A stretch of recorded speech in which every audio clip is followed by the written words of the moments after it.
جب سے میرا اکبر گھوڑے کی زین سے گرا مجھے خوشیاں اچھی نہیں لگتی. منہال کہتا مولا پھر ٹھیک ہے میں بیٹے کی شادی نہیں کروں مولا جب تک آپ نہیں آئیں گے. مولا سجاد رو کہتے اچھا اگر تیری ضد ہے تو نے اتنی محبت سے کہا ہے پھر ایک میری بھی بات مان. مولا حکم. فرمایا اپنے بیٹے کی شادی پہ غریب کی مجلس کا اہتمام کر. میں گھر سے مجلس کے لیے آؤں گا. منہال ہمیں اچھا نہیں لگتا تیرے گھر میں خوشی ہوگی اور وہاں رونا ہو. کیا منہال تیرے گھر کے لوگ مجلس حسین میں رو لیں گے؟ منہال کہتا نسلیں قربان کروں مولا تیرے غم سے زیادہ اچھا کون سا غم ہے. مولا میرے گھر میں مجلس ہوگی مولا حسین کی ہم روئیں گے حسین کو. یہ کہنا تھا مولا سجاد اپنی جگہ سے اٹھ کے کھڑے ہوئے دونوں ہاتھ ماتھے میں رکھتے تیرا بڑا شکریہ تو میرے بابے کی مجلس کا اہتمام کر رہا ہے. یہ جملہ کہنا تھا منہال ہاتھ باندھ کے کہتا فرزند زہرا میرا شکریہ کیوں ادا کر رہا ہے؟ مولا یہ احسان نہیں ہے یہ ہمارا حق بنتا ہے کہ ہم حسین کو روئیں. منہال باہر والے دروازے پہ گیا تھا یا پردے سے کنیز آئی آگے مولا سجاد سے کہتی عالیہ کہہ رہی منہال سے کہے ایک کنات لگوانا زینب ساتھ آئے. منہال سے کہے پردے کا اہتمام کرنا میں زینب بھی ساتھ آؤں گی. جب کہا نا میں زینب ساتھ آؤں گی تڑپ گیا منہال. رو کہتا مولا علی کی بیٹی میرے گھر علی کی بیٹی میرے گھر. منہال جہاں مجلس ہوگی وہاں ہم جائیں گے. بس عزادارو منہال نے مجلس حسین کا انتظام کیا. لوگ مجلس میں آ کے بیٹھ گئے. منہال بار بار باہر والے دروازے کو دیکھ رہا. مجلس کے آغاز میں تکیے لگا کے بیٹھا تھا.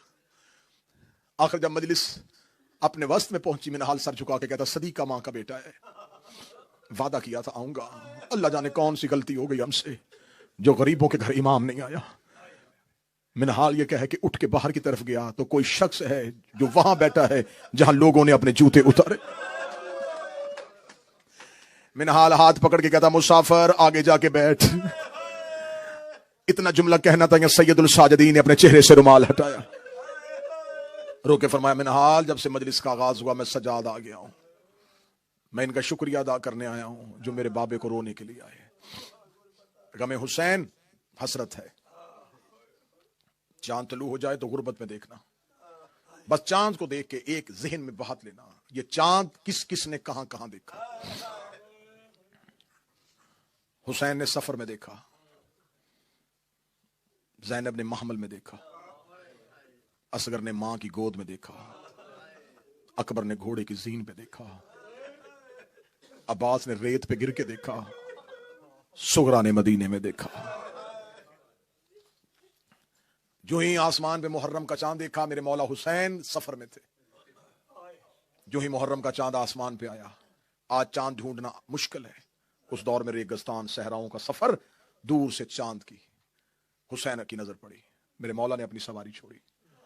سواری کو وہیں پہ چھوڑ کے حسین نے سر سے امامہ اتارا. حسین چاند کی طرف دیکھ کے اپنے گریبان کو کھولتے ہوئے کہہ رہے تھے ان للہ و انا الیہ راجعون ان للہ و انا الیہ راجعون ان للہ و انا الیہ راجعون پڑھتے ہوئے 7 بار حسین نے ان للہ پڑھا. 7 قدم چلا تھا رسول کا بیٹا یا علی کی بیٹی کی آواز اما فضا جلدی کر عباس کو بلا.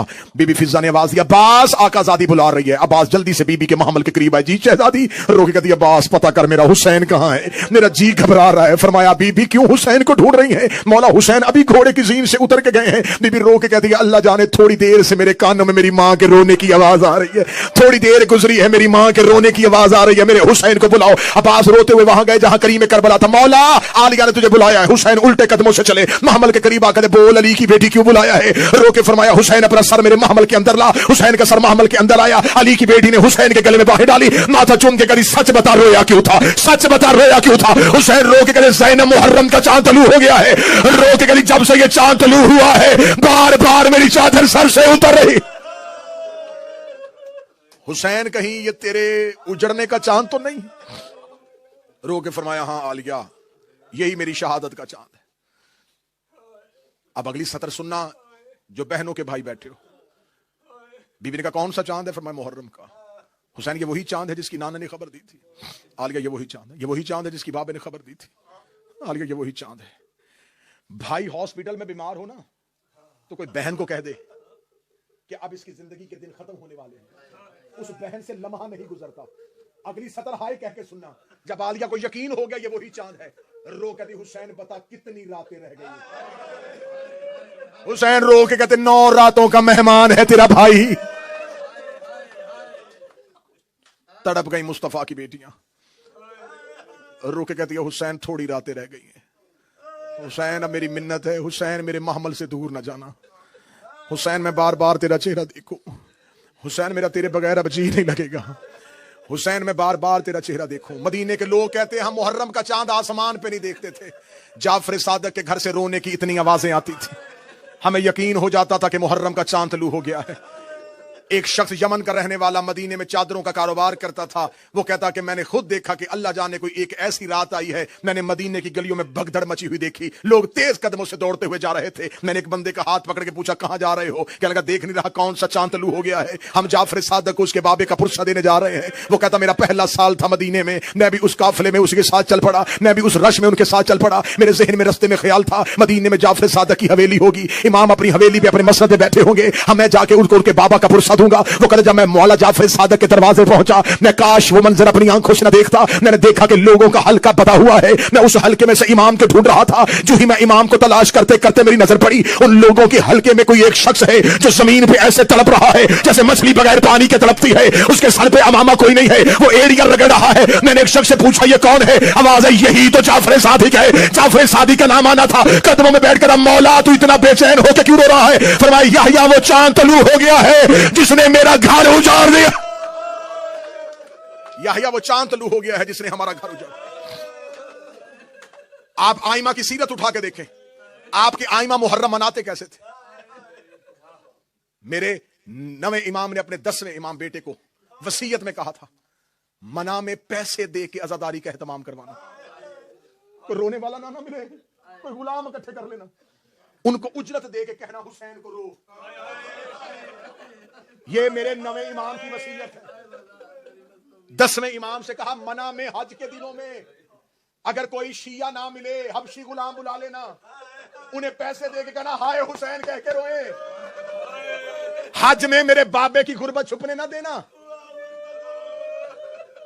7वां शहनशाह बगदाद के कैद खाने में मुहर्रम की 10 रातें जंजीरों सर पे मार के रोता था। मेरे 8वां शहनशाह खुरासान का वाली मुहर्रम का चांद तलू हुआ, मेरे 8वें मौलाना का कोई देबल को बुलाओ, एक शख्स दौड़ा होगा देबल तुझे इमाम रजा ने बुलाया। देबल तेज कदमों से चला, जो ही इमाम के दरवाजे पहुंचा, किताब में ना हो मैं ज़हरा का मुजरम, जो ही देबल दरवाजे पे इमाम रजा अपनी जगह से उठे, दरवाजे की तरफ तेज कदमों से दौड़े, देबल के गले में बाहें डाल के कहते मेरी दादी ज़हरा के मददगार, ए मेरी मां फातिमा ज़हरा के मददगार, तुझ पे मेरा सलाम, या नासिर उम्मना, ए मेरी दादी ज़हरा के मददगार तुझ पे मेरा सलाम। देबल तड़प गया, देबल तूने कोई मेरी जद का मरसिया लिखा है? देबल कहता रात ही नया मरसिया लिखा है। इमाम कहते जल्दी सुना, मैं हुसैन को रोना चाहता हूं। देबल मिंबर पे आया, देबल मिंबर के करीब खड़ा होकर मरसिया पढ़ने लगा। इमाम की बात रुक, मिंबर पे बैठ।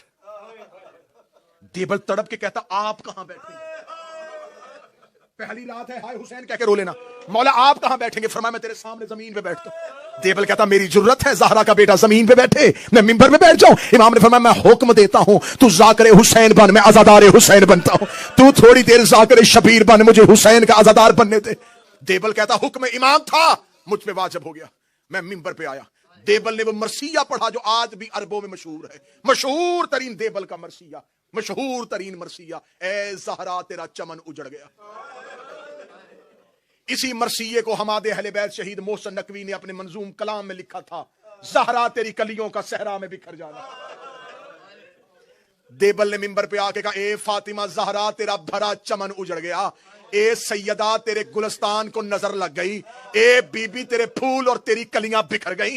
ये कह के देबल ने अगला शेर पढ़ा, बीबी मेरा सलाम तेरे बेटे हसन को जिसे तीरों का कफन पहनाया गया, बीबी मेरा सलाम तेरे बेटे हुसैन पे जिसकी लाश को घोड़ों के सुम्मों से पमाल किया गया, बीबी मेरा सलाम तेरे बेटे सज्जाद पे जिसे मां के साथ कैद करके बाजारों में फिराया गया, बीबी मेरा सलाम तेरे बेटे बाकर पे जिसे कम सनी में कैद किया गया, बीबी मेरा सलाम तेरे बेटे जाफर सादक पे जिसे मदीने में गुर्बत की जहर दे के मारा गया, भी मेरा सलाम तेरे बेटे मूसी काज़म पे जिसे बगदाद के कैद खाने में कैदी किया गया। ये मरसिया खत्म करके देबल रोता हुआ मिंबर से नीचे उतरा। इमाम रज़ा ने अपने हाथ से एक शेर लिखा, शेर लिखेगा देबल अपने मरसिये में आज से शेर का इजाफा कर दे। देबल मिंबर पे आया, देबल ने शेर पढ़ा, भी मेरा सलाम तेरे उस बेटे पे जो तू उसमें गुर्बत की हालत में दफन हो जाएगा। ये जुमला पढ़ने के बाद देबल रो कहता मौला मुझे तो नहीं पता फातिमा का कोई बेटा तू उसमें भी दफन है। इमाम रज़ा ने गिरे बांध के बदन खोले, रोका ये तेरा वो गरीब इमाम है जो तू उसमें अकेला दफन हो जाएगा। देबल نے دوبارہ شعر پڑھا, مجلس کا ماحول تبدیل ہو گیا, لوگوں کو خش آنا شروع ہو گیا. دیبل دوسری بار شعر پڑھنے لگا, یا عورتوں کی طرف سے کنات پھٹی, ایک سفید سر والی کنیز روتی ہوئی آئی, رو کری دیبل دوبارہ شعر نہ پڑھنا, جب سے تو نے شعر پڑھا ہے کبھی رضا کی کوئی بہن بے ہوش ہو رہی ہے, کبھی رضا کی کوئی بہن بے ہوش ہو رہی. آؤ پہلی رات مولا سے کہے, اے مولا رضا تیری بہنوں نے تیری شہادت کے شعر سنے تھے اور وہ گھر میں بے ہوش ہو گئی. حسین کی 3 سگی بہنیں 70 قدم کے فاصلے پہ قاتل سے کہہ رہی تھی, خنجر آہستہ چلا. حسین کی رگیں خشک ہو گئی.